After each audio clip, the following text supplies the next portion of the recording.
Bonjour et bienvenue, je suis très heureuse de vous retrouver dans ce live Néo organisé par le comité Colbert en partenariat avec le campus des métiers de l'art et du design. Nous sommes à Station F, le plus grand campus de start-up au monde, ici à Paris. Et on n'est pas là pour rien, on est là pour les Demain du luxe, un événement inédit qui a pour vocation de partir à la rencontre, de faire rencontrer la jeune génération, donc les jeunes entre 12 et 18 ans, et les savoir-faire du luxe, un secteur qui recrute, en plein recrutement.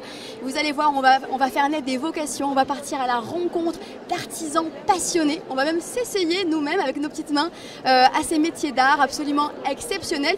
Vous l'aurez peut-être compris ou pas, mais en tout cas dans les Demain du luxe, il y a un petit jeu de mots, demain et demain. Pourquoi? Parce que les Demain du luxe, il y a beaucoup d'avenir dans les métiers du luxe, même si ce sont des métiers qu'on connaît peu, et on est justement là pour les découvrir un petit peu plus précisément, des métiers absolument dingues dont on ignore malheureusement encore le nom, mais aussi des métiers manuel, où on va servir de nos mains. Et on va aujourd'hui, avec ce super live organisé par Néo, on va toucher du doigt ces métiers d'art. Et vous allez voir, ça va être sublime. J'ai pu faire un petit tour en amont. Les maisons d'art sont exceptionnelles. On a Le Nôtre, Hermès, Louboutin, Christofal, ils sont tous là pour ne citer qu'eux. Il y a également des écoles d'art, HEJ, il y a qui encore Boulle, j'ai vu... des écoles de mode, il y a plein d'étudiants qui sont vraiment là et disponibles pour insuffler leur passion à ces jeunes, à cette nouvelle génération. Je suis très heureuse d'être là avec vous. Ah oui, j'ai failli oublier, l'événement est dispo aujourd'hui, donc le samedi 10 décembre, demain, le dimanche 11, ainsi que lundi. Vous avez 3 jours pour venir, je vous invite vraiment à nous retrouver ici, sur ce sublime salon à Station F. L'inscription est gratuite, hein. Ça se fait en ligne, n'hésitez pas. Que dire de plus? Je pense qu'on peut maintenant tout de suite aller à la rencontre de ces artisans. Je ne sais pas ce que vous en pensez. J'ai pas mal de questions à leur poser. On va rencontrer plein de jeunes, mais ils seront les jeunes. Ils sont là, ils sont hyper sérieux. Ils ont l'air très motivés, j'ai l'impression. Des passions sont en train de naître. J'ose même pas aller les déranger, mais on va quand même y aller. Là, nous sommes au stand. Tac, tac, tac. Le Sage. Oh, le Sage, ils sont très sages pour le coup. Bonjour. Bonjour. Oh là là, alors qu'est-ce qui se passe ici, c'est chez Le Sage? Qu'est-ce que vous faites? Expliquez-moi un petit peu, je vois des perles, c'est super beau. Alors, du coup, on fait de la broderie, sur métier à broder. Là, on fait un travail exclusivement d'aiguilles. Donc, on vient suivre un motif qui a déjà été dessiné, en fait. Et on vient poser des perles. Donc, il y a tout type de perles. On va avoir des perles noires, des perles plus nacrées. On a aussi des paillettes, des cuvettes. Donc tout ce qui est cuvette, ça va être vraiment incurvé et les paillettes sont très plates. Et après, on a un peu de travail aussi à la laine. C'est vraiment complet. Alors qu'est-ce qu'il faut comme formation pour faire ce genre de broderie, et où est-ce que ça se termine? Où est-ce qu'on peut les voir, ces broderies? C'est sur des sacs, des vêtements? Expliquez-moi un petit peu. Alors, pour les études, il faut faire une école de broderie. On peut faire un bac pro mode. Il y a plusieurs types de formations. Il y a plusieurs lycées, il y a des écoles publiques, des écoles privées. Par exemple, la Maison Le Sage a sa propre école en fait, qui a été créée dans les années 90. Et ensuite, quelle était la question déjà? Non, je demandais juste sur quoi on va pouvoir retrouver ces broderies. Alors du coup, on peut retrouver ça dans les défilés haute couture, prêt-à-porter de luxe. Et il y a aussi l'ameublement, donc Le Sage a un pôle ameublement. Donc ce sera plus sur des fauteuils, sièges, tout ça. En tout cas, c'est magnifique, félicitations. Et du coup, les filles, là, je vous vois très très concentrées. J'ai même pas envie de vous poser la question, mais je vais quand même le faire. Est-ce que ça vous plaît? Est-ce que ça vous fait rêver, ce genre de petit atelier? Est-ce que vous trouvez une petite vocation aujourd'hui? Moi, ça me plaît. Je suis dans la mode depuis 3 ans. Et ça me plaît vraiment, la broderie. Je trouve ça... En fait, c'est détendant et en fait, on a l'impression de faire quelque chose de vraiment beau et d'artistique. Ouais. C'est très important, je pense, de voir à travers ces métiers la concrétisation de ce que ça suscite en fait directement. Félicitations, je vous laisse travailler avec vos petites mains, c'est magnifique. En tout cas, il y a un bel avenir qui se dessine. Je ne sais pas ce que vous en pensez, je trouve ça dingue. Le salon est hyper grand, j'espère qu'on aura le temps de faire le tour de tous les stands. On fera les plus péchus. Là, il y a un monsieur qui a l'air hyper concentré aussi. On s'est vu tout à l'heure, David, c'est ça? Oui. Bonjour David, je suis très heureuse de vous revoir. Alors expliquez-moi un petit peu, Christofal, qu'est-ce que vous faites? par Christophe. On fait seulement du couvert, mais aussi on a un atelier de haute orfèvrerie. Et donc ce qui est présenté aujourd'hui, c'est une des techniques de l'atelier en fait, c'est le planage. Donc le planage, c'est une technique qui nous permet de mettre en forme le métal à partir de formes de métal et d'obtenir, comme vous pouvez le voir, comme le bateau en fait, on peut faire toutes sortes d'objets. En fait. Donc voilà, c'est une technique qui nous permet de faire des formes, on n'est pas limité dans la réalisation de nos œuvres en fait. Donc on peut faire toutes sortes de choses. Et combien d'années il faut pour arriver à ce genre de résultat? Enfin, je veux dire, pour la formation d'un artisan, selon vous, combien d'années il faut pour un bon artisan? Un artisan, il faut déjà qu'il soit confronté à du travail avec des pièces d'exception pour pouvoir justement se perfectionner. Donc plus il aura de travail et plus il fera des pièces difficiles, plus il va progresser vite. En fait. Donc quelqu'un qui fait par exemple du planage régulièrement, qui a des pièces assez complexes à faire régulièrement, en 5 ans, il peut déjà atteindre un niveau correct. Mais il faut qu'il pratique régulièrement, qu'il fasse des choses vraiment régulièrement. Donc 5 ans, mais il faut s'y mettre. En tout cas, c'est super. Moi, ça me donne envie, ça me donne faim, même ces petites assiettes. Je trouve qu'elles sont gourmandes, elles sont très jolies, elles sont chaleureuses, en même temps d'une finesse inouïe. Il n'y a pas encore de personnes. Vous avez des petits étudiants, des jeunes collégiens qui sont venus déjà vous voir? Oui, je les ai fait essayer ce matin. Ouais. La plupart du temps ils commencent, après ils veulent pas s'arrêter. Donc c'est dur de les faire lâcher le maillet, donc c'est plutôt agréable. Bon bah super, on va vous laisser continuer votre travail. Merci beaucoup pour cette petite intervention. Et je pense que je vais repasser pour vous prendre quelques pièces parce que c'est assez sublime. Ouais, vous surveillez. Merci David.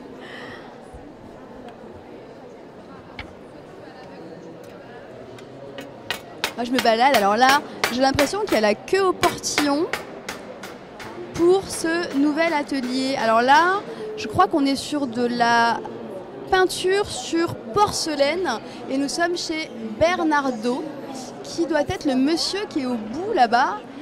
Ah, on va aller le voir, en tout cas.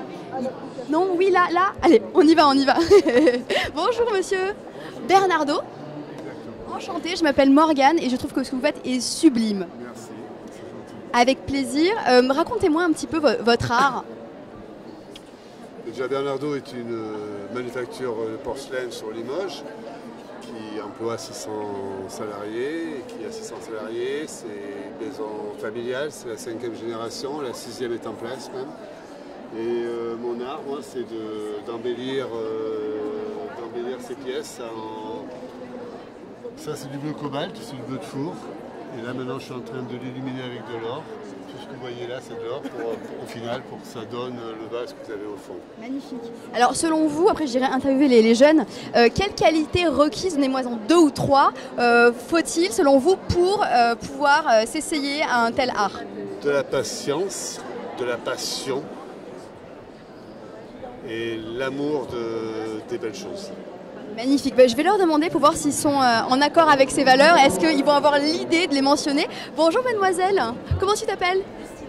Justina. Tu es contente d'être sur le salon? Oui. Est-ce que tu connaissais avant aujourd'hui la peinture sur porcelaine? Non, pas vraiment. Tu as un peu pu regarder ce que c'était? Alors selon toi, quelles sont les 3 qualités requises pour faire ce travail? Allez, 3 comme ça, au feeling, qu'est-ce que t'en penses? Allez. Savoir sculpter la forme du vase. Ouais, sculpter la forme du vase. Qualité humaine, tu crois qu'il faut être quoi? Il faut être comment? Il faut être motivé, il faut être...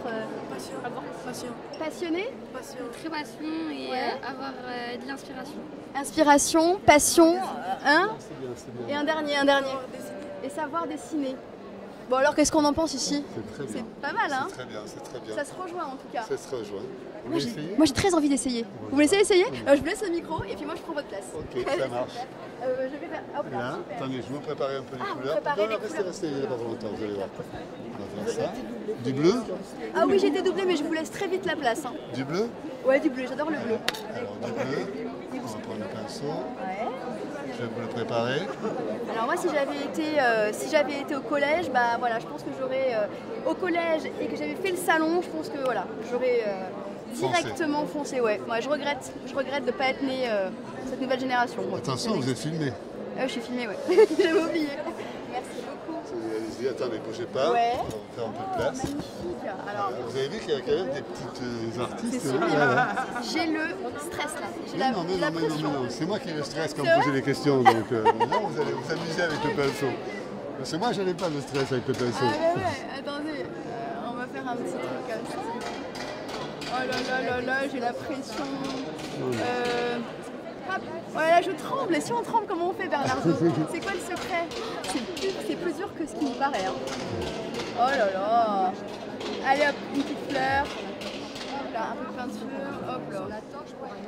C'est pas mal. C'est pas mal, hein? C'est même très bien. Ouais, allez. Allez-y, franchement. C'est Ouais, ouais. C'est très bien. La dernière pétale. pas facile, hein? En fait, c'est un pinceau tremblant.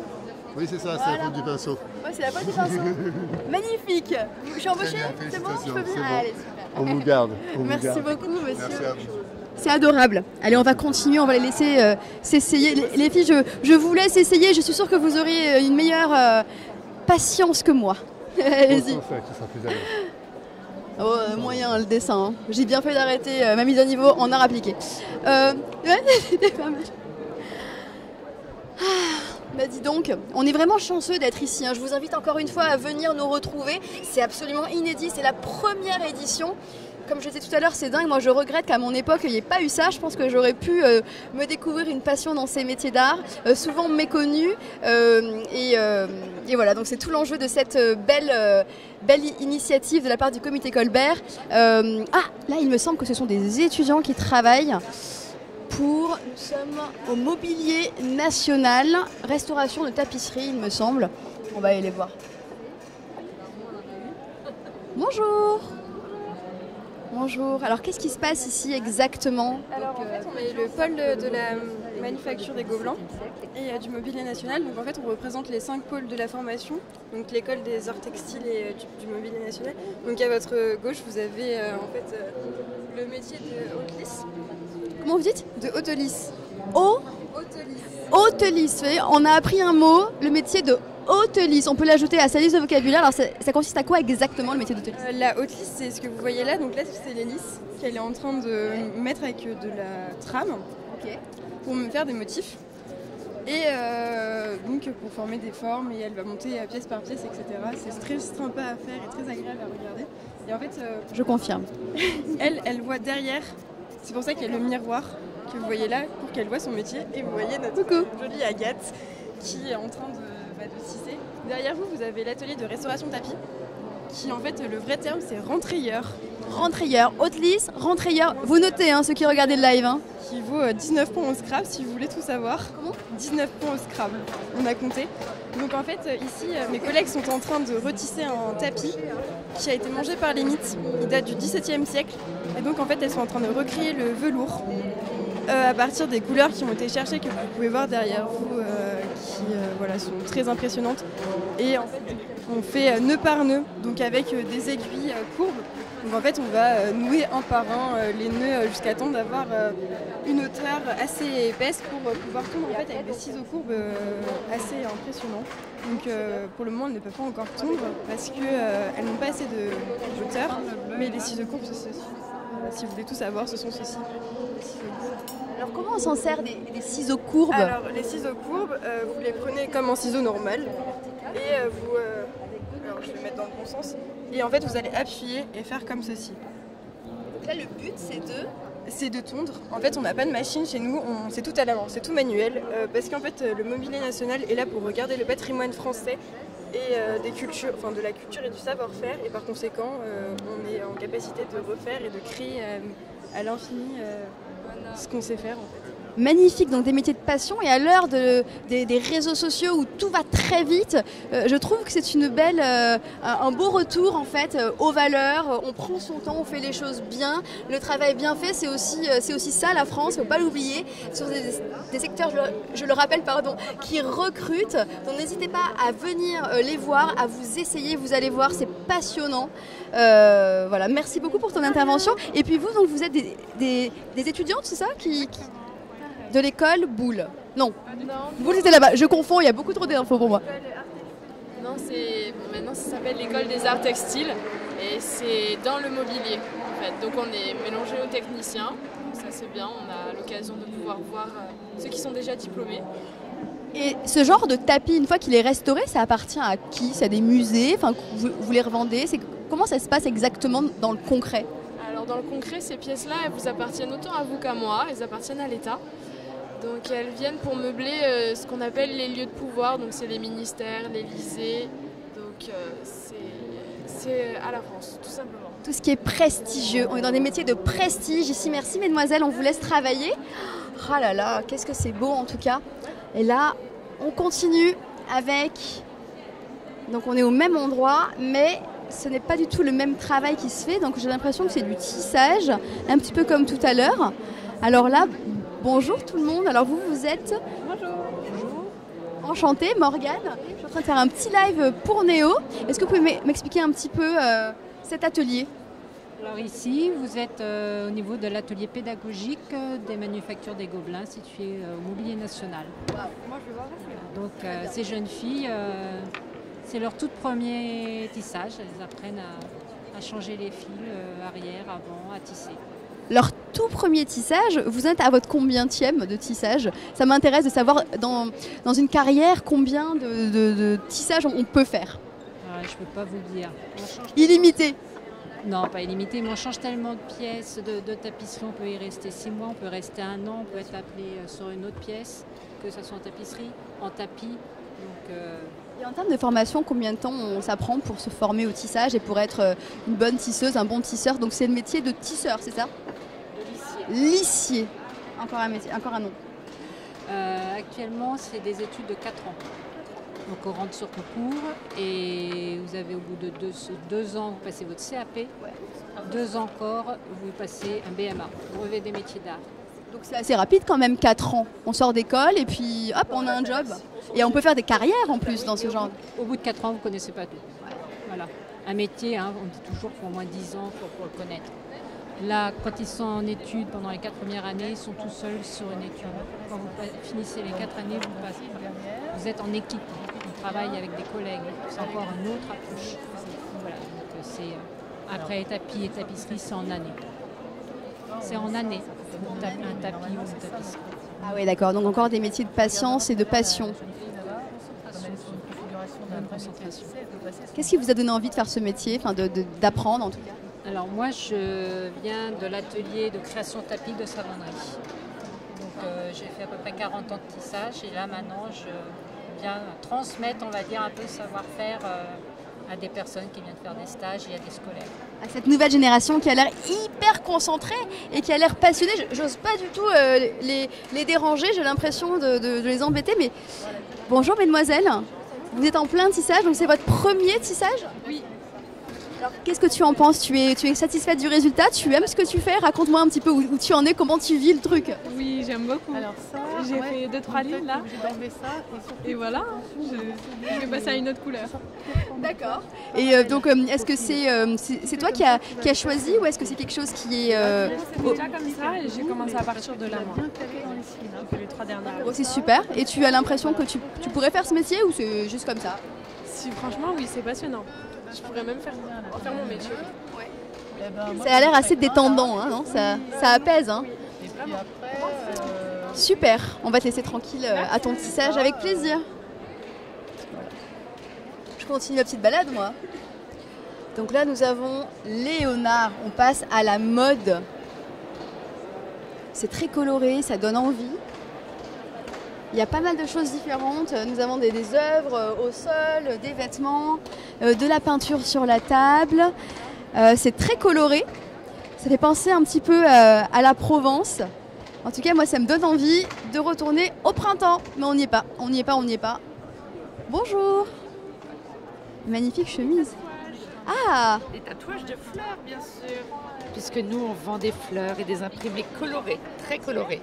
C'est ce que je disais, c'est magnifique. Ah, donc oui. C'est vraiment la touche de Léonard, c'est la fleur colorée. Ah oui, l'imprimé, nous on vend des imprimés avant tout, des imprimés dessinés par Chiara et son équipe du bureau de dessin. Puisqu'on a 4 dessinatrices à temps plein chez Léonard qui dessinent des imprimés voilà, qui sont ensuite déclinés en carré, de soie, en foulard, en cravate, sur de la maroquinerie, etc. etc.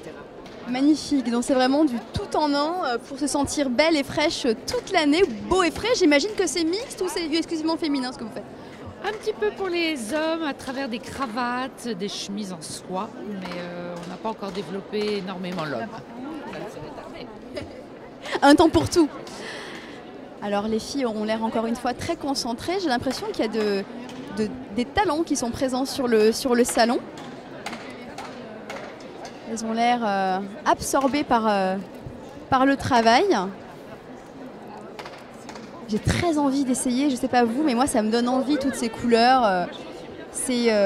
Ça a l'air hyper pointilleux et en même temps créatif.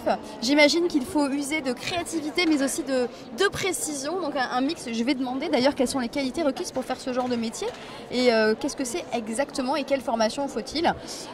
Cette dame a l'air très occupée, mais j'ai quand même envie de lui poser la question. J'ai mon caméraman qui va marcher sur les trucs, attention. Pardon, bonjour.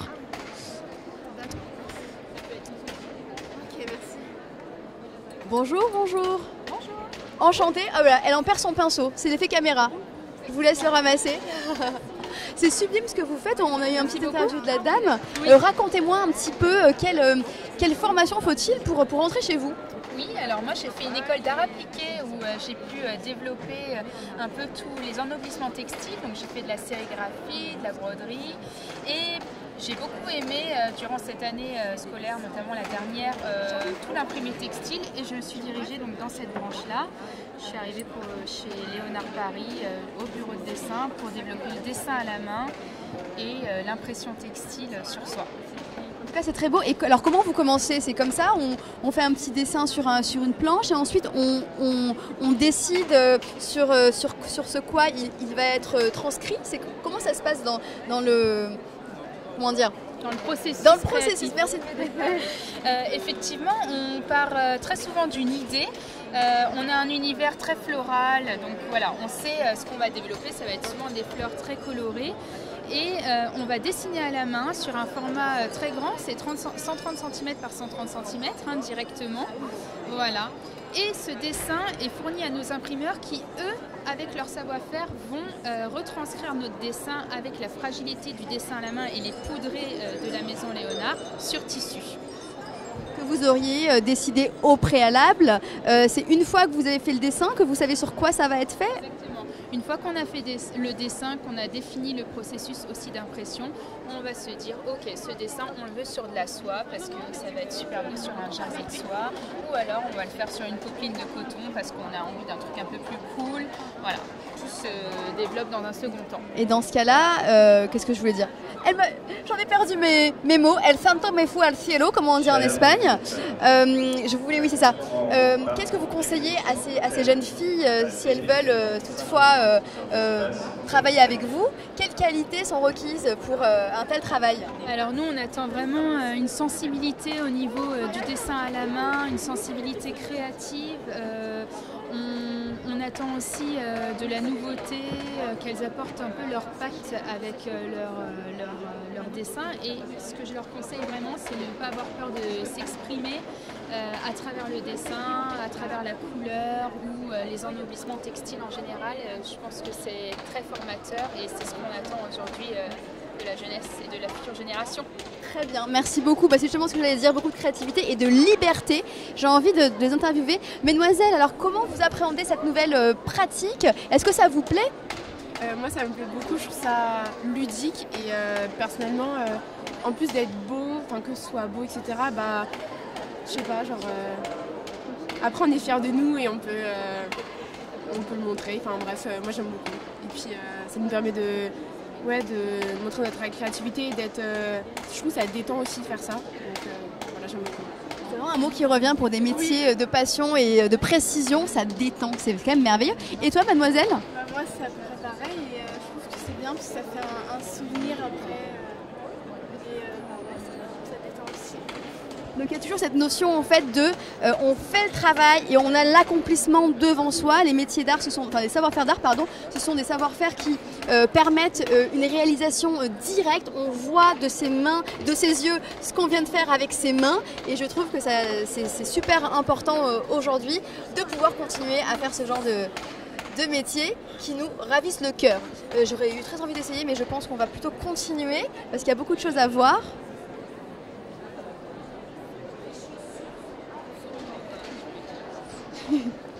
Alors là, nous avons les écoles d'art qui se trouvent à ma droite. Donc là, nous étions avec les professionnels. Là, on a les écoles d'art. J'ai bien envie d'aller les voir. Depuis tout à l'heure, je demande quelle est la formation. Est-ce que ça vous dit? Ouais, moi j'ai très envie. Ah là, on a Martin. Je sais pas si vous connaissez Martin, star des réseaux sociaux. Personnellement, je l'ai rencontré. Enfin, je l'aurais pas du tout rencontré, mais je l'ai découvert grâce à Néo lors d'une vidéo absolument exceptionnelle. Je trouve qu'il a une personnalité détonnante, un réel passionné. Il est devenu cagné par ses propres moyens. J'ai très envie d'aller l'interviewer. Vous avez vu, il est très entouré. Les gens sont tous fans de ce Martin. On va quand même aller le voir.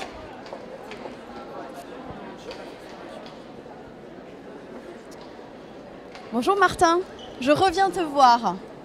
Alors comme tu le disais, j'ai un petit peu entendu et c'est tout l'intérêt de ta fin. Un des principaux aspects de ta personnalité, tu n'as pas fait de formation, tu es donc autodidacte dans ta pratique. Exactement, c'est également quelque chose que je revendique. Voilà, c'est l'idée de faire avant de dire qu'on va faire. C'est l'idée de comment expliquer. Les gens qui ont construit des cathédrales, ils se sont pas dit tiens, oh, merde. Je vais aller te voir et je vais te tenir le micro comme ça tu pourras nous montrer. Il n'y a pas de montage, c'est du live. Mais c'est génial. Non, t'inquiète pas, on va couper au montage, Martin. Les gens qui ont fait des cathédrales, ils se sont pas dit tiens, on va faire des CNC, on va faire des moulages, on va faire des machins. Ils ont pris un burin, un marteau, ils ont sculpté. Et moi, c'est cette idée que je veux reprendre, c'est créer exactement. Voilà, exactement. Avant même de se dire, faire, oui, exactement. Pas attendre de résultats. C'est cet aspect d'y aller quoi. Et de pas attendre surtout, pardon. C'est bien. De pas attendre de trouver une école, un patron, etc. Trouver des clients, trouver des gens qui. Si vous avez quelque chose à, faites des choses exceptionnelles et des gens viendront vous voir quoi. Il ne s'agit pas de oui telle formation, tel diplôme, tel machin. La réalité c'est qu'aujourd'hui, on est dans un monde où peu à peu on va devoir être de plus en plus indépendant, de plus en plus libre, tout simplement. Et donc l'idée, c'est vraiment faites des choses exceptionnelles et trouver des gens qui sont intéressés par ces choses, quoi, tout simplement. Donc foncez, c'est ça. Exactement, oui, on peut dire ça, oui. Vivre de sa passion, foncez sans attendre et faisons les choses avec passion, sans pour autant s'infliger tel ou tel résultat à l'avance. Donc on est vraiment dans il faut ça. Quand même qu'il y ait un résultat, il faut quand même qu'il y ait des fruits à l'arbre, sinon on va pas s'embêter à le planter. Exceptionnel. Alors est-ce que tu peux nous montrer un petit peu tes cannes, comment ça fonctionne? Moi je connais pas du tout, tu vois. Alors celle-ci, vous voyez, c'est la canne, c'est une canne à stylo, vous voyez. Ah ouais. Vous avez un stylo plume dorée à leur fin. Alors le stylo reprend la tonalité de la canne. Donc vous avez au nord du chêne des marais. C'est un chêne qui est juste avant l'étape de minéralisation, qui est récupéré dans des rivières, qui a plus de 8000 ans d'âge. Et au sud vous avez un chêne marbré qui est un champignon qui se développe dans le bois, qui est un champignon bénin et qui lui donne ces magnifiques parmurures. Alors bien sûr, voilà la spécialité de la maison, c'est les cannes à secret. Canne à secret. Je galère un peu. Ça donne pas une très bonne image. Non, c'est très bien, un peu de spontanéité. Vous avez la canne sur le thème du vin. La canne sur le thème du vin, vous voyez, ce sont des planches de tonneaux qui sont collées entre elles. Et la patine violette, c'est la macération du vin sur le bois. Donc vous voyez, on part de planches comme ça.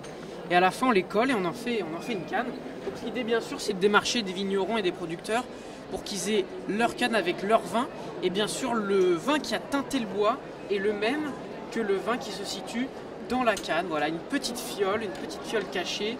Donc bien sûr, il y a d'autres cannes avec des fioles. Il y a la canne, bien sûr, si on aime le vin, la canne tire-bouchon. Voilà. C'est génial. On a la canne ici, la canne à parfum pour ces mesdames. Ah, ça me plaît, tu vois, la canne à parfum, ça me parle tout de suite. Excellent. Vous voulez un peu de parfum? Avec plaisir. Merci. C'est du Guerlain. Waouh. Combien de temps il te faut, Martin, alors, pour une canne Pour une canne système, il me faut une vingtaine d'heures. Pour une canne normale, il me faut une douzaine d'heures. Donc vous voyez, on a par exemple également une très belle canne avec une authentique pièce du Premier Empire de 5 francs en argent massif, qui est incrustée, qui est pas collée, qui est juste incrustée, avec de l'ébène du Mozambique et du palissandre de Madagascar sur le fût. On a bien évidemment une très belle canne à facettes, vous voyez. Magnifique. C'est sublime. Ce qui est très intéressant, ce sont les cannes avec des pommeaux en argent. Donc c'est des pommeaux que je récupère qui sont noircis, qui sont fendus, qui sont dans un état pitoyable et que je restaure et que j'adapte à des bois pour avoir un rendu magnifique. On a bien sûr les authentiques cannes séditieuses, les cannes épées, voilà. C'est un peu plus dangereux là, hein. Là il faut un permis pour ces cannes-là. Exactement. Mais sinon, voilà, le projet à terme, je commence un peu à sculpter. Le projet, c'est de faire des cannes avec des bustes de pommeaux, avec des bustes de grands personnages, en bronze, en argent, des Henri IV, des Napoléons, ce genre de projet long, moyen terme, et voilà. C'est passionnant, merci Martin pour cette intervention. Vous pourrez me retrouver, je vais créer un site web, ce sera martinkeigle.fr. Montre-nous un petit peu la carte. Et sinon j'ai un compte Instagram, c'est @martinkeigle, tout simplement, tout en minuscule, tout attaché. Donc n'hésitez pas à aller jeter un coup d'œil. Martin, je la prends pour moi parce que moi ça m'intéresse. Et dis-moi, tu as quel âge en toute indiscrétion? Sans indiscrétion. Sans indiscrétion. J'ai 3 lustres et 2 ans. Il est exceptionnel. On va le laisser avec ça. J'en perds mes mots. Le poli que vous voyez là, pour obtenir un tel résultat, c'est un procédé qui s'étale sur plus de 2 semaines de temps. Est-ce que je peux toucher? Moi, allez-y, j'ose pas. Toucher, mais faut toucher, faut tâter. Et comment? Alors, tu vois, attention. On va essayer de. Je vais la ramasser. Merci. Avec plaisir. Alors moi, comment je dois choisir ma canne? Alors les cannes se font en fonction déjà de la taille de la personne, puis en fonction des préférences, en fonction de l'habit. Voilà, par exemple, l'argenté des chaussures va très bien avec l'argenté de la poignée. L'idée c'est ça, c'est d'assortir la canne. En fait, l'idée de la canne, c'est l'idée de l'équilibre stylistique. Avec une canne, vous êtes équilibré comme une chaise à 3 pieds qui est plus équilibrée qu'une chaise à 2 pieds. Vous êtes équilibré, vous avez des tas de poses à trouver. Sinon, l'idée de la canne aussi, c'est un objet très, très symbolique. C'est l'idée un peu de la droiture, c'est l'idée un peu de l'ordre, de la maturité, de la sagesse. La canne, c'est un objet, si vous voulez, c'est l'archet, c'est la chose sur laquelle on se repose, c'est la tradition. Donc c'est le message que je veux porter. Et puis, que tu incarnes très bien, j'ai l'impression. Que j'essaie tant bien que mal d'incarner. Voilà, également la canne, moi j'aime bien fabriquer des cannes parce que c'est une possibilité de créativité quasiment infinie, puis en plus on peut les montrer, on peut se pavaner avec, on peut crâner, et voilà. Je ne vais pas me trimballer avec une table, vous voyez les tables, elle est très belle la table que j'ai faite, mais je ne vais pas me trimballer avec dans la rue, voilà. Alors qu'avec une canne, oui. Exactement. Merci Martin, il est absolument déconcertant. On va continuer, alors je ne sais pas, alors si vous avez l'âge de Martin, vous pouvez prendre ses conseils et c'est super important. La passion, on est vraiment dans le savoir-faire, le faire, l'envie de faire surtout, et sans attendre qui que ce soit. La passion, il faut qu'elle vienne de vous. D'ailleurs, en parlant de passion, là on a des écoles, donc Lucas de Neuhou, donc là c'est l'école de verre de Paris. On va voir ce qui se trame un petit peu par là. Bonjour. Bonjour tout le monde, alors vous êtes... On est l'école du verre de Paris. Comment tu as dit le mot? Des vitraillistes. Vitrailliste, vous notez un 5e mot dans une sur verre. Et décorateur sur verre. Donc quelle est la différence entre les deux? La décoration sur verre, on est plutôt avec des machines. On va fabriquer par exemple ce que vous pouvez voir ici. Et puis on va pouvoir utiliser des miroirs, faire des grandes façades, faire des boîtes aussi. Ça va être tout ce qui est collage. Voilà. Magnifique. Et la vitraillerie? Pauline, tu veux parler de la vitraillerie? De quoi? Les vitraux. En 2 mots. Les vitraux. C'est un puzzle de plomb et de verre. Très bien, bon, moi c'est concis et puis on va à l'essentiel, merci beaucoup. Combien d'années il faut d'études? Quel âge avez-vous? Racontez-moi un petit peu. Pour tous les trois. Commence, vas-y. Moi j'ai 18 ans, je suis allée directement au lycée après mes études au collège. Ouais. Donc c'est ma 4e année. J'ai eu un CAP et là je suis en BMA, décoration et peinture. Et vitrail, pardon. Et il te reste combien de temps pour ensuite pouvoir travailler? Alors franchement, je vais terminer le BMA et après je vais aller en DNMAT, donc 3 ans. Donc 2 plus 3, ça fait 5 ans avant de travailler. Et ensuite, où est-ce que tu te vois dans quelques années? Quelle carrière on fait avec ce genre de formation exactement? Tu as ton idée ou pas encore? J'aimerais beaucoup ouvrir mon atelier de vitrail et faire de la restauration, ça serait superbe. Et donc toi tu es plus dans la décoration, c'est ça? Ouais, c'est ça. Alors moi j'ai fait un bac art appliqué à Toulouse. Je suis venue ici pour faire une première année de licence design événementiel marketing de luxe. ça m'a pas du tout plu. Et je me suis réorientée dans cette école, je suis aussi en BMA. Et j'ai choisi la décoration sur verre parce que ça me plaît plus. Et après les 2 ans, je sais pas trop encore ce que je vais faire, mais j'aimerais bien travailler. Super. Et qu'est-ce que tu conseilles à la jeune génération, aux 12-18 ans, tu vois, qui savent pas trop ce qu'ils veulent faire? Qu'est-ce que tu leur dirais pour les motiver à faire ce genre de formation? Ou alors quelle qualité on attend de vous? De ne pas avoir peur de se lancer dans des formations professionnelles, parce que c'est tout aussi bien que des formations à la fac. Et ah ouais, c'est l'émotion, c'est le live, hein. On est en direct live. Vous bois un coup d'eau, ça ira mieux après. Et alors vous, monsieur, vous êtes, j'imagine, le professeur? Non, pas du tout. Pas du tout, je me suis complètement loupée. Je travaille au travers d'une reconversion professionnelle. Donc je me suis formé dans un atelier parisien. Et j'ai passé le CAP en candidat libre. Et par la suite, là j'ai intégré le lycée, l'école du verre de Paris, pour me perfectionner en peinture sur verre. Donc en parallèle, j'ai commencé à ouvrir mon petit atelier dans mon coin pour avoir mes premiers clients et commencer à me lancer. 3 parcours très différents et complémentaires, on va dire. Super, en tout cas, vous avez l'air très passionné, animé par ce que vous faites et très épanoui. Ah bah c'est gentil. Alors, est-ce que c'est dû à ce que vous faites, à votre travail? Ça participe, j'imagine?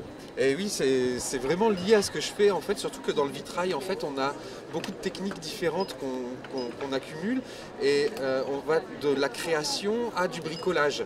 Donc il y a un aspect à la fois ludique, émotionnel et des côtés beaucoup plus techniques, analytiques. Et donc moi pour un profil comme le mien, en fait ça coïncide assez bien de pouvoir allier les deux. On a des techniques qui s'enchaînent les unes après les autres au fur et à mesure de la semaine et donc on n'a jamais l'impression de faire la même chose et à la fin on a la satisfaction du résultat surtout. Ça c'est important pour moi du moins.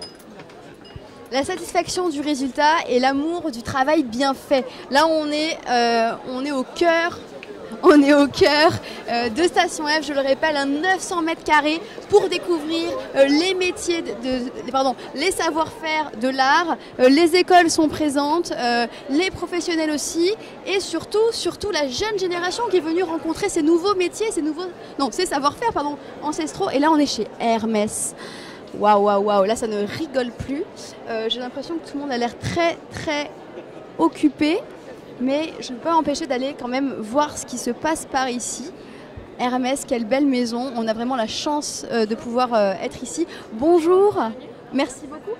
Alors ici, nous sommes chez Hermès. Oui, vous êtes chez Hermès sur le stand qui rassemble plusieurs savoir-faire. Chez Hermès, il y a 16 métiers. Et là, on est venu avec le cuir, la soie, l'orfèvre et puis John Love qui est boutique. Quels sont les 16 métiers? Donc il y a la soie, le cuir, le parfum, la maison, les accessoires bijoux, la chaussure, voilà. Petit H, Hermès Horizon, enfin voilà, c'est une maison avec de multiples métiers, de multiples savoir-faire. Et puis aujourd'hui, on est là pour le partager avec les collégiens et les lycéens et leurs parents. Donc il y a... Chez les artisans, ils vous parleront... Avec plaisir. Vous êtes sur le... Moi, je m'appelle Mélissa Bénard et je m'occupe de ce qu'on appelle la marque employeur et les relations avec les écoles. Et donc voilà, on a coordonné ce stand pour... Merci beaucoup.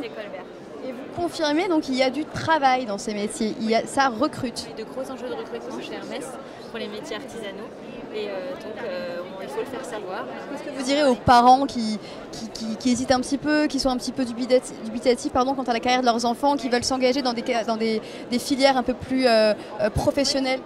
Je dirais que les métiers manuels ne sont pas pour les mauvais élèves et qu'on a vu ce matin des enfants qui étaient là, qui étaient des très bons élèves et puis qui appréciaient et qui disaient qu'ils voulaient vraiment faire ça parce qu'ils étaient heureux, que ça donne du sens aussi.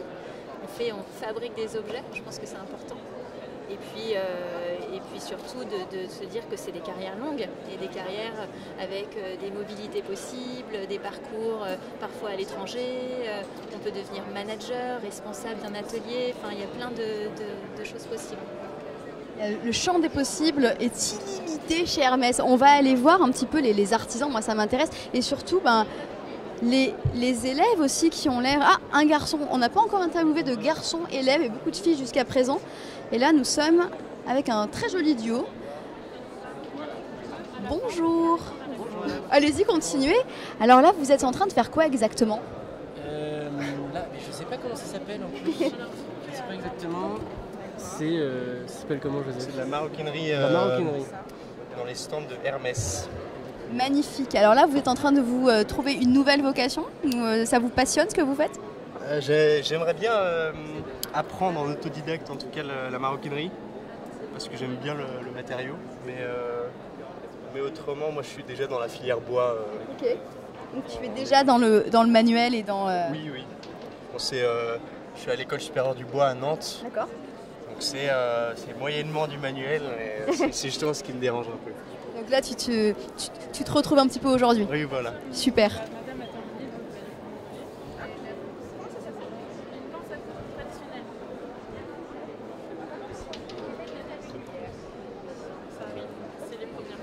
Bonjour.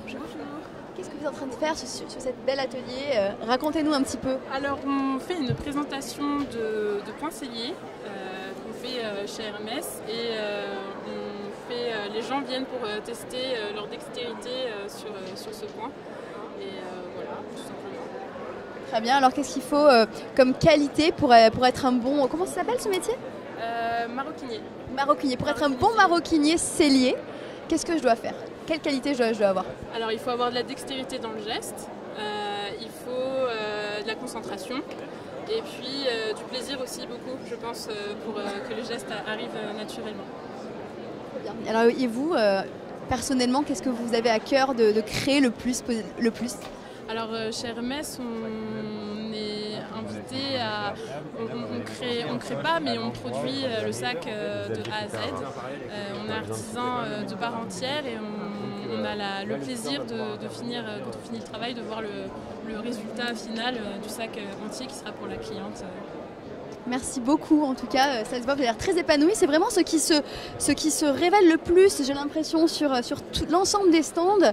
C'est l'épanouissement des personnes présentes ici qui peuvent admirer leur travail une fois terminé. Et là, nous sommes toujours chez Hermès, mais plutôt dans le soulier. Alors, c'est un métier à part entière. Et là, on voit... Bonjour, monsieur. Enchanté, vous êtes en train de cirer. Racontez-moi un petit peu votre travail du coup. Là, je fais du bichonnage de chaussures au niveau du... Je suis en train de la glacer, mais c'est des chaussures sur mesure. Donc là, j'ai pas mal le pied si je les mets, direct. On fait un essayage avant. Et votre métier consiste à faire des chaussures sur mesure pour Hermès. Signé John Lobb. Pardon, excusez-moi. Oui. Signé John Bob. John Lobb, qui a été acheté par Hermès dans les années 70, 76 pour être précis, je crois. Et quel est le nom de votre métier? Donc c'est artisan bottier, c'est ça? Oui. Je l'ai vu écrit, hein, sinon je ne savais pas. Ok, très bien. Merci beaucoup. Voilà, donc artisan bottier, un métier de plus. Que dire? C'est immense. Il y a beaucoup trop de choses. Est-ce que je vais m'en rappeler? Prends des notes. Hein. Romane, prends des notes pour moi parce que j'ai peur de tout oublier et ça m'intéresse beaucoup. Alors on va continuer. Là nous sommes... Ah oui, là nous allons voir un petit peu le verre.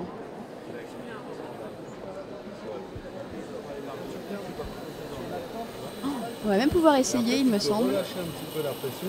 Et là, par contre, si tu montes avec mon verre, ça va descendre ta taille, tu vois. Sans s'inverse. Bah voilà. Et en fait, là, le but du jeu, ça va être de lisser, d'aller de haut en bas pour lui donner la forme que tu as envie de lui donner. Tu vois.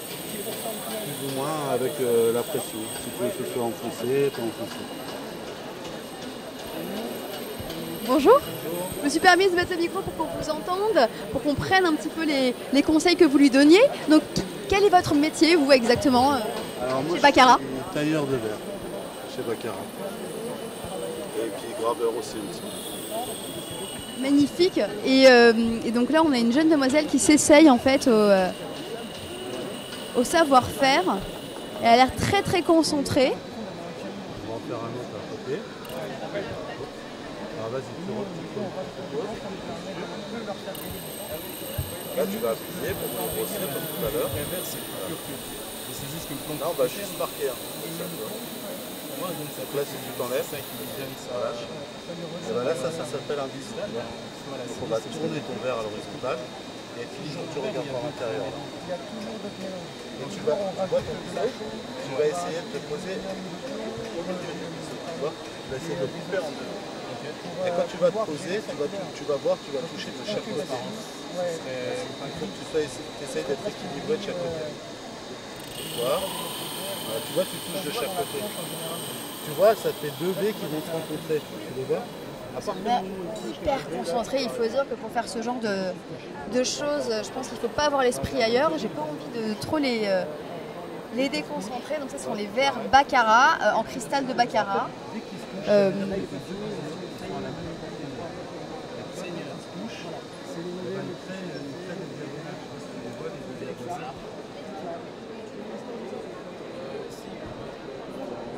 Baccarat rouge.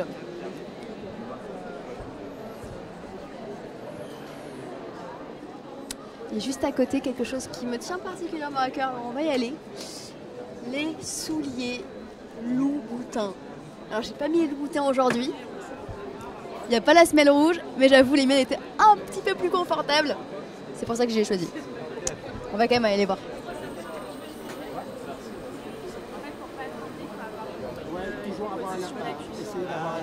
Bonjour.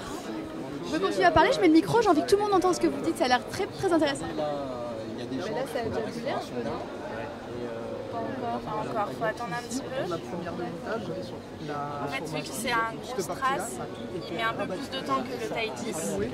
Donc, tu vois, ça commence autour, on commence à voir que ça bulle. Et là, déjà, la colle, elle est lisse. Donc là, ça bulle plus. Et là, tu peux commencer à le poser. Petite question, monsieur. Alors, tu le poses sur le cul et tu relâches ton doigt. Quelle formation pour travailler chez Louboutin et faire des souliers? Tout simplement. C'est appelé cordonnier, c'est appelé bottier. L'outil de base du bottier. Même c'est appelé en opérateur en ortho. Ça va être une pince qui va nous servir à tirer la matière au-dessus pour pouvoir venir la rabattre sur la forme. Même sans diplôme, je pense. Et ensuite avec ça, venir on peut apprendre. Mettre les secousses et taper directement. Il faut juste avoir envie. Avoir envie et être patient. Moi par exemple, je vis dans le sud, dans le nord de la France, je ne suis pas à Paris, j'ai 15 ans, ça me fait rêver, mais je me dis que c'est un petit peu quand même beaucoup, enfin c'est trop, ça me paraît trop grand pour moi. Qu'est-ce que vous conseillerez à cet élève qui se pose tant de questions et qui n'est pas forcément à Paris? Si c'est un élève, une personne motivée, je pense que la motivation fait le reste, quoi, en fait. Juste la motivation. Parce que même si on ne connaît pas, qu'on est motivé, on arrive à tout.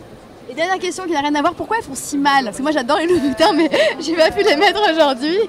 Il faut souffrir, pas de Voilà. Laisse finir cette phrase. Parole d'un homme, attention, parole d'un homme.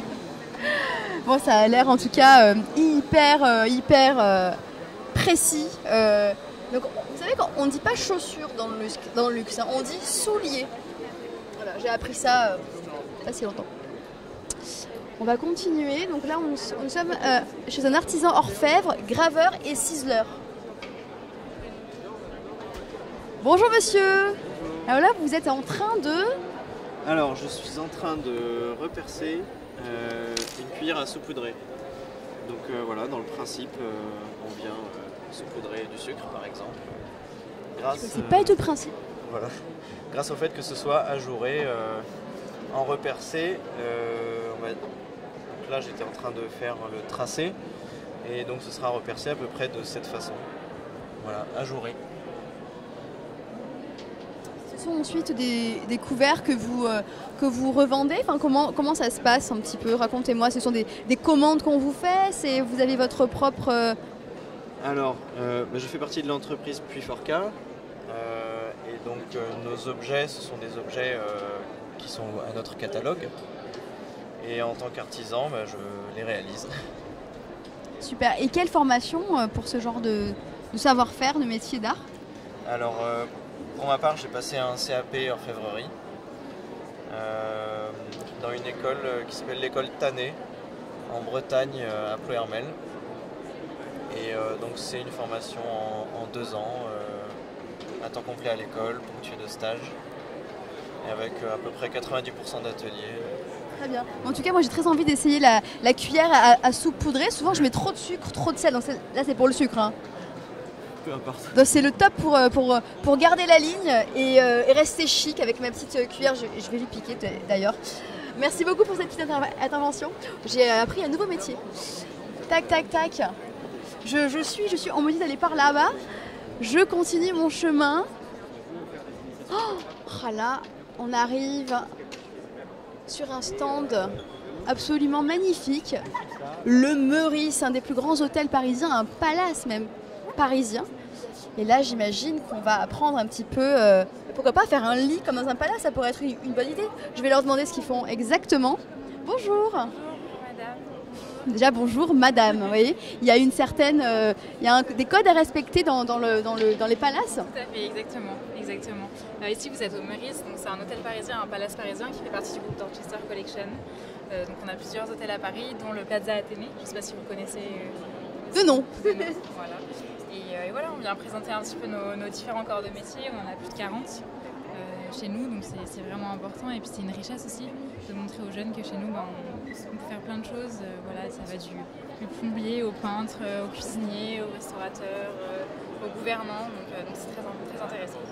Et vous, votre rôle dans l'aventure? Alors moi, je travaille aux ressources humaines. Donc c'est aussi, je suis très intéressée d'être ici aussi parce que je peux rencontrer les futurs talents de demain. Qu'est-ce que vous leur conseilleriez s'ils veulent travailler dans l'univers des palaces parisiens? Je pense qu'il faut oser. Il faut oser venir, il faut un petit peu casser les codes qu'on a des vieux palaces parisiens et oser rentrer parce qu'au final, aujourd'hui, on essaye d'innover continuellement, quotidiennement. Donc oser venir et tenter votre chance avec nous ou avec un autre palace. Mais c'est très intéressant. Merci beaucoup. Dernière question, est-ce que le lit est confortable? Ça, c'est vraiment le plus. Il me semble. Ouais, toucher, juste pour voir, parce qu'on est là pour toucher aussi, toucher du doigt tout ce qui se passe ici.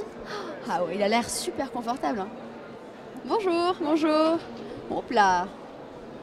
Merci beaucoup. Voilà, je pourrais dire que j'ai été dans un palace. Voilà. Bonjour. Nous continuons.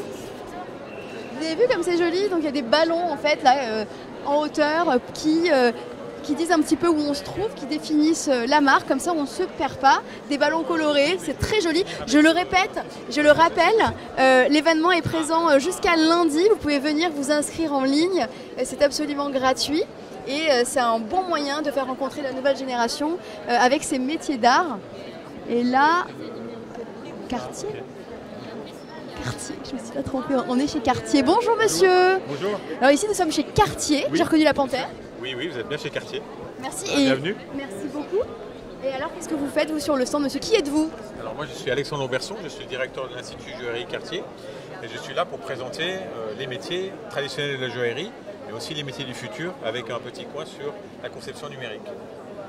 Magnifique, donc là on n'est plus vraiment sur du manuel. Sur cette partie-là, oui, puisque là, on présente les 4 métiers principaux de la joaillerie qui sont le joaillier, le sertisseur, le polisseur et le lapidaire. Avec... Lapidaire, alors qu'est-ce que ce mot? C'est pas un gros mot, hein, lapidaire? Non, pas du tout, c'est la taille des pierres de couleur. Voilà, donc aujourd'hui, là, on vient juste faire des ateliers ludiques seulement sur le métier de joaillier et sertisseur. Et là, donc, du coup, les jeunes qui viennent ici peuvent pratiquer pendant 15-20 minutes, soit du sertissage, soit de la joaillerie. C'est sublime. J'ai envie d'aller les interviewer pour savoir un petit peu ce qu'ils pensent de ce qu'ils sont en train de faire et de découvrir. Donc là, on est sur l'atelier, j'ai pas retenu. Joaillerie. Donc joaillerie, mais vous m'avez dit lapidaire, il y en a 4. Donc est-ce qu'il y a des cadres différenciés? Non, là, c'est 2 places identiques sur la partie très bien. joaillerie et 2 places sur le sertissage. Je vais éternuer. C'est bon. C'est le parfum. Alors, on m'a mis du Guerlain. Il y a un jeune garçon là-bas qui m'a aspergé de parfum. Très bien. Alors là, bonjour. Tu es sur le stand depuis aujourd'hui. Alors, qu'est-ce que tu as découvert aujourd'hui à Station F et ici particulièrement? J'ai trouvé que ça prend un peu déjà du temps de faire les sculptures. J'ai aussi allé sur un stand où on pouvait creuser on pouvait faire des formes sur des verres. Ça prend du temps quand même, ça prend du temps. Et ça, toi, t'as pas trop le temps, quoi. Si non, après ça, je vais partir. Super. Et là, Bonjour mesdemoiselles, je vous interromps 2 secondes. Qu'est-ce que vous êtes en train de faire? Bonjour.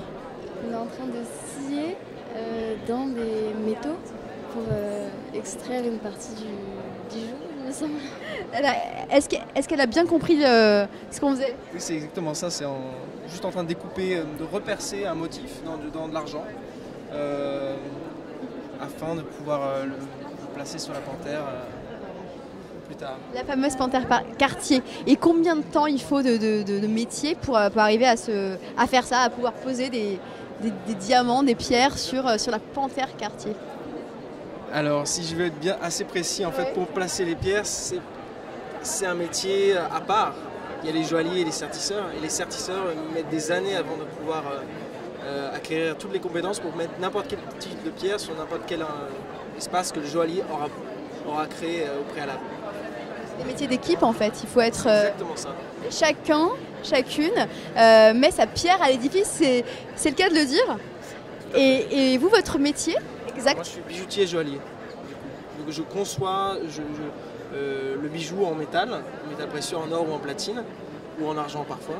Et je peux aussi travailler la cire, la travailler à la main afin de créer des formes animalières, comme par exemple une panthère en cire.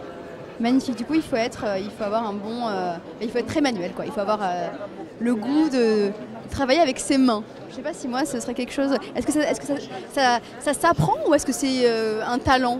Ça s'apprend. Tout le monde peut y arriver, je pense. Tout le monde peut y arriver. Vous voyez ce qu'il a dit?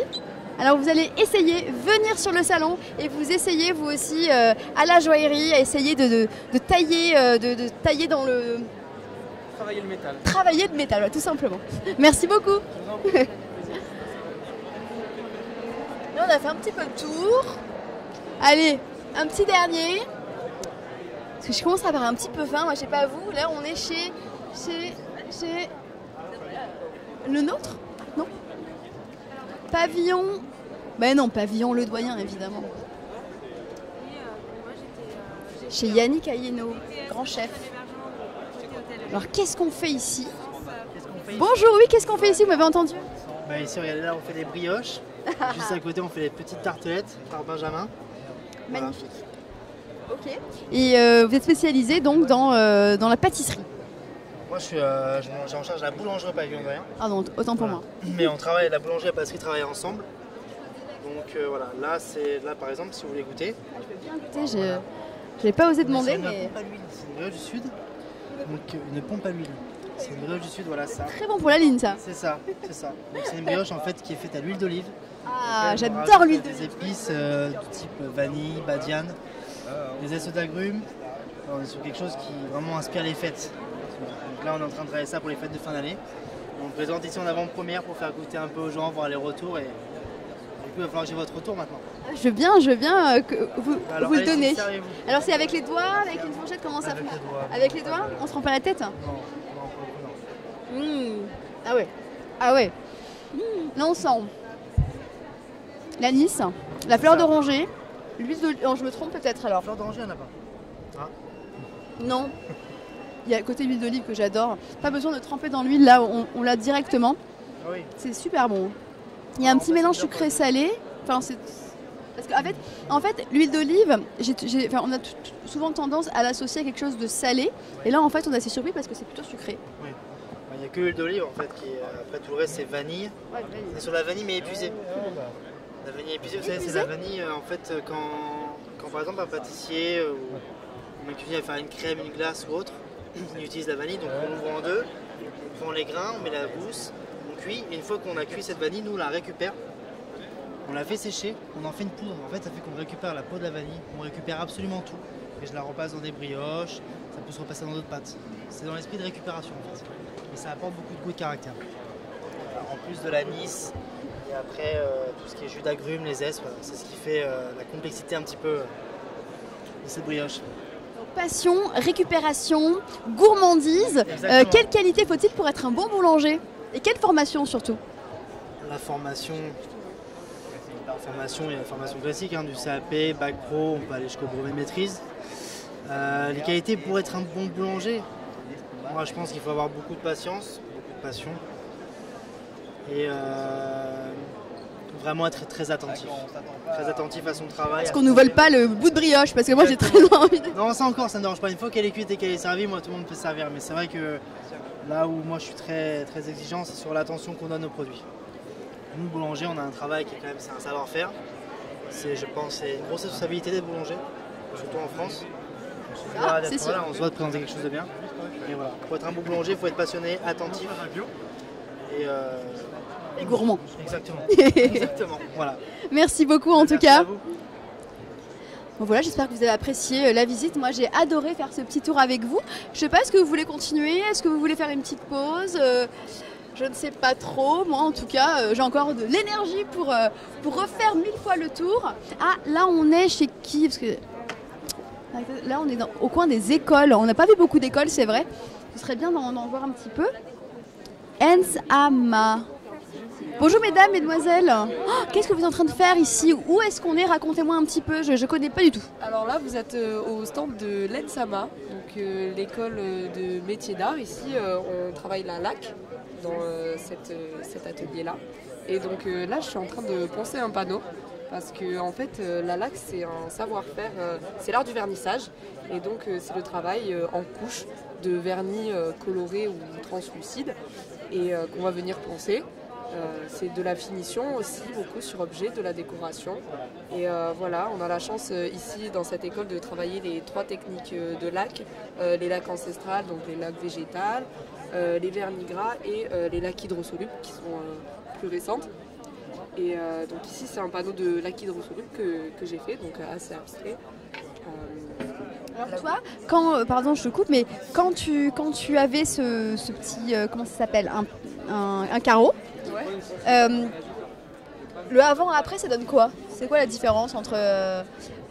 Le avant-après, on part d'un carré noir en fait, et ça change très vite parce que là c'est une technique d'arraché, ça s'appelle.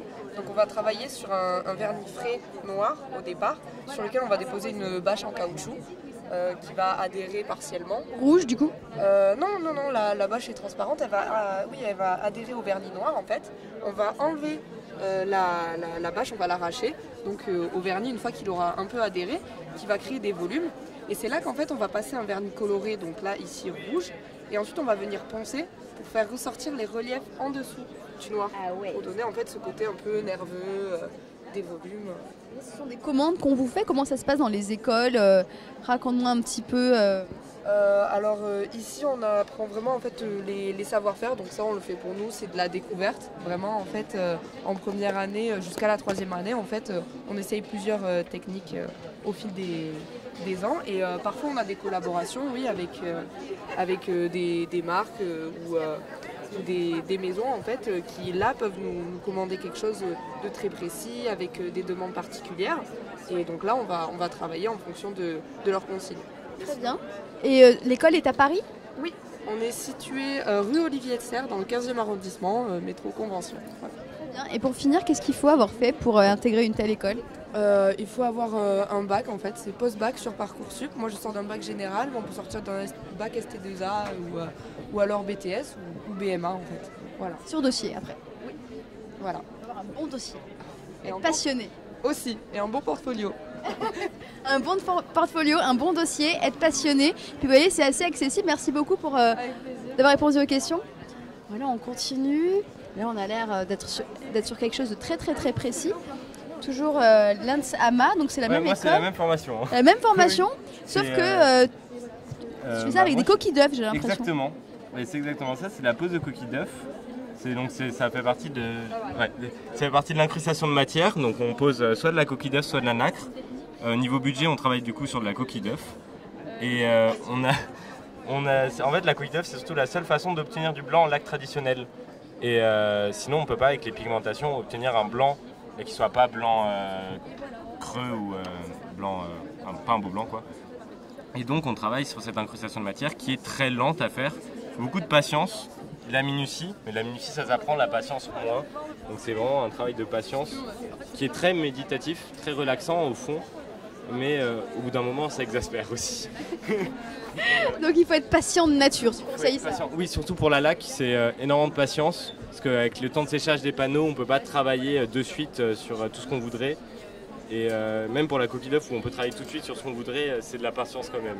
Très bien, donc les œufs ça se mange, mais ça fait aussi faire de l'art. Bah, super, super, j'ai appris tellement de choses aujourd'hui, je sais pas vous, mais en tout cas moi je me régale. Ah, là on est dans un chapelier, j'ai l'impression. Bonjour. Bonjour. Où est-on? On est le lycée Octave Feuillet. Et du coup ici on propose plusieurs métiers liés à la mode. Donc nous proposons le CAP chapelier modiste, le CAP fleurs, CAP plume et le CAP broderie main, cornélie à la machine. Et on propose aussi de la corsetterie. Et après on fait des FCIL, donc les FCIL ils touchent un peu à toutes les filières. Il y a aussi les Greta et les cours du soir. Donc c'est très polyvalent et tout le monde travaille ensemble en harmonie. Par exemple, on peut faire un chapeau et ensuite rajouter par exemple des plumes, des fleurs et ainsi de suite. Et j'ai oublié de vous dire, il y a aussi le bac pro métier de la mode et du vêtement. Comme ça, si on veut de l'ornement dessus, on peut orner avec de la broderie main, fleurs. Et toi, qu'est-ce que tu préfères parmi tout ça? C'est quoi ton petit truc préféré? Alors là, moi, ce que je fais, je suis en CAP en 1 an, cette fois-ci, et pas en 2 ans. Mais moi, c'est le chapeau, pour le coup, parce que j'ai fait un BEP, un bac pro métier de la mode et du vêtement, et un DTMS dans le costume. Donc, c'est une suite logique. Et après, je pars dans le chapeau. Et voilà, moi, c'est vraiment ce qui me plaît, c'est d'apprendre et de créer tout le temps. Et où est-ce que vous voyez tous les deux dans quelques années, où est-ce que ça mène ce genre de formation? Dans les maisons de haute couture, dans les ateliers, dans les théâtres, le costume, le cinéma, un peu de tout. Parc d'attractions, par exemple, Disney, le Puy du Fou, là où ils ont besoin de costumes ou d'accessoires liés à la scène ou autre. D'ici combien de temps du coup? Comment? D'ici combien de temps on va pouvoir vous retrouver dans les maisons de couture, chez Disney? Tout dépend de si on veut apprendre davantage, mais sinon, dans pas longtemps. Au plus vite, voilà. Au plus vite. On va les laisser travailler. Merci beaucoup. Que des jeunes passionnés, ça donne vraiment envie. Je vais peut-être me reconvertir moi. Bonjour, et là on continue. Bonjour madame, où est-on ici? Alors on est à l'école Boulle et on forme aux 13 ateliers de métiers d'art dans les différents domaines du bois comme l'ébénisterie, la marqueterie ou alors dans le métal comme ici la bijouterie. Donc là on est en train de voir un étudiant qui est en train de travailler sur des techniques de bijouterie, joaillerie. Cet étudiant, il est en CAP en 1 an, puisqu'il est issu d'une formation générale. Il a vraiment voulu se réorienter pour faire de la bijouterie. Et il est en train de tracer pour donner la forme au métal. Donc là, vous voyez un petit panel de ce qu'on a à l'école Boulle. En bijouterie, à côté, vous avez des jeunes filles qui travaillent des techniques de gouaché. Comme vous avez peut-être pu le voir dans les grandes maisons, comme Cartier tout à l'heure si vous êtes passé sur leur site. Exactement.